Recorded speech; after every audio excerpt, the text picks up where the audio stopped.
Fibrin glue to close retinal breaks successfully in complex retinal detachments with silicone oil in situ. We have no financial disclosure relevant to this presentation. Off-label use of fibrin glue in the management of complex retinal detachment is discussed. Fibrin glue has been used in systemic surgery for hemostasis, tissue sealing, and suture support.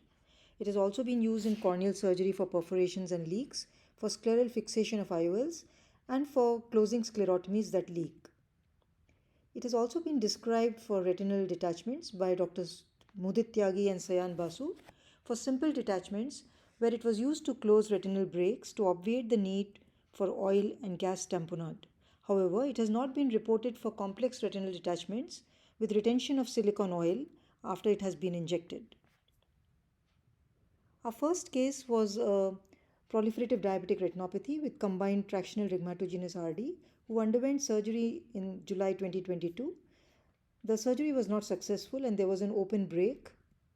So she underwent resurgery in September of the same year. After additional membrane peeling, fibrin glue was used to close the open break, and this led to a rapid retinal reattachment with no adverse effects at the 8-month follow-up. Visual acuity was good, intraocular pressure was normal, there was no inflammation, there was no oil emulsification, and the glue was no longer visualized. Encouraged by this, we have used it subsequently.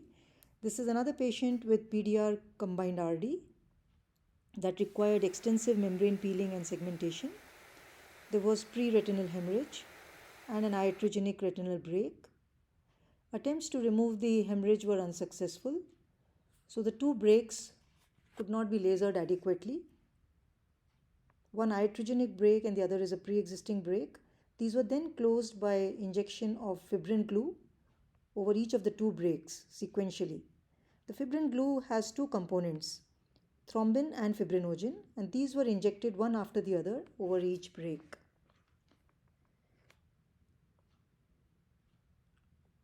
By the 5th post-operative week, the retina was attached and the glue was no longer seen.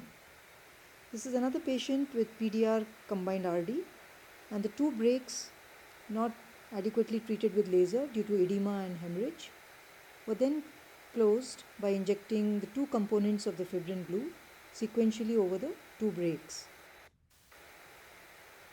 This was another patient with PDR combined RD, and here the causative break was very close to the macular center. After mild laser, fibrin glue was injected over this break and silicone oil was administered.